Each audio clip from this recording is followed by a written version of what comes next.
And Jewish groups have backed up that call from Susan Lee this morning. Joining us live now, our Wednesday panel, Labor MP Julian Hill and Liberal MP Keith Woollahan. Julian is speaking to us from Taiwan at the moment, so good to have you with us, Julian, and I'll talk about that a little later on. But on this issue of a two-state solution, we spoke about this just last week, but by pushing for Palestinian statehood now, when the job isn't done by Israel, Hamas is still there. How is this not rewarding Hamas, which is not even interested in a two-state solution?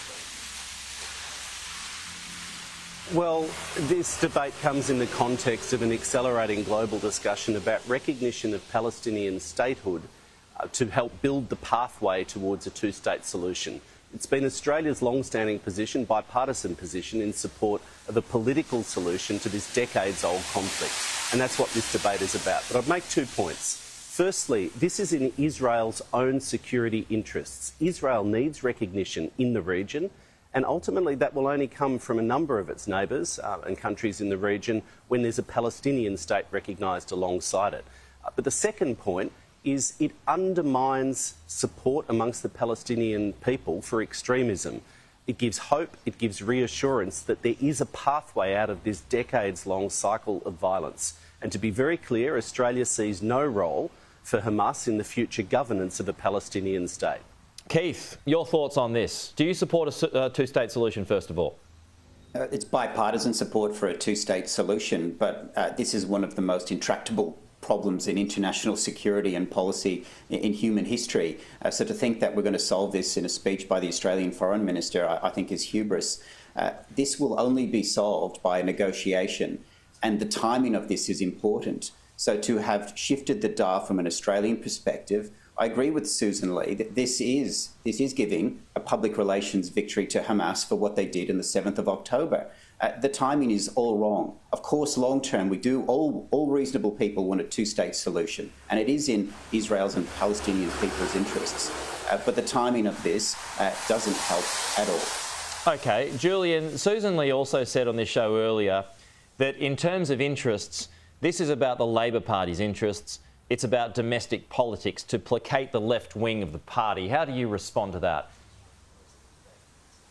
Oh, it's just ridiculous. I mean, honestly, if that's the kind of rhetoric we get from the country's opposition about an issue which they're fundamentally in support of, a two-state solution, we'll give a mirror to Susan Lee so she can gaze back at herself.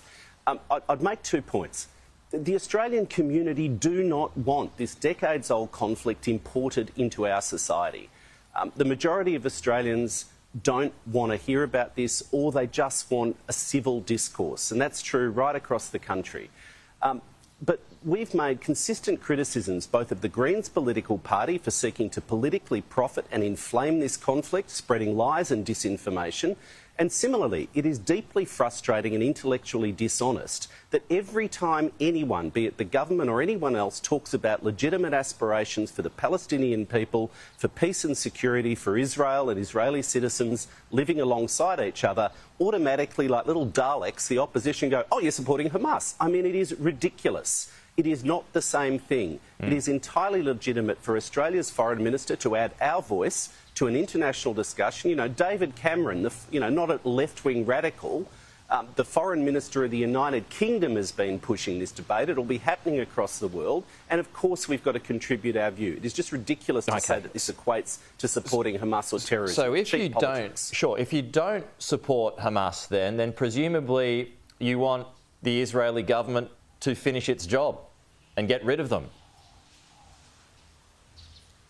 Well, I mean, we're going down little rabbit holes here. The point the Foreign Minister's made in the speech is Hamas has no... But that's a fundamental point to it. I mean, what she's saying is about the future of Hamas, and it shouldn't be there. But for them not to be there, the IDF has got to go in and take them out.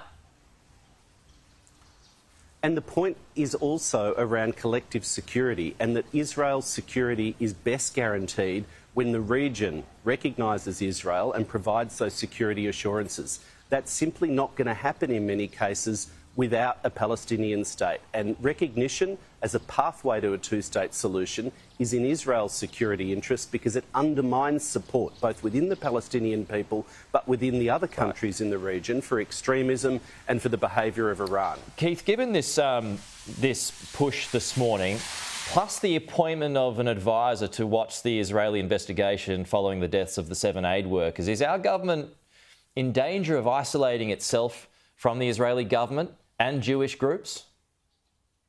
There is that danger, but just to go back to your question to Julian, when you spoke about whether Hamas should be eliminated and that should continue, he said that's a little rabbit hole. It's anything but. It's the central question for this conflict. In order for there to be peace, the hostages need to be returned and Hamas needs to be degraded to the point that they don't have control and can't initiate another attack like they did last year. That's the pathway to peace, not shifting the dial on whether we're going to tip the hand of in a public relations war for Hamas in this conflict. That is the central question and it's not been answered.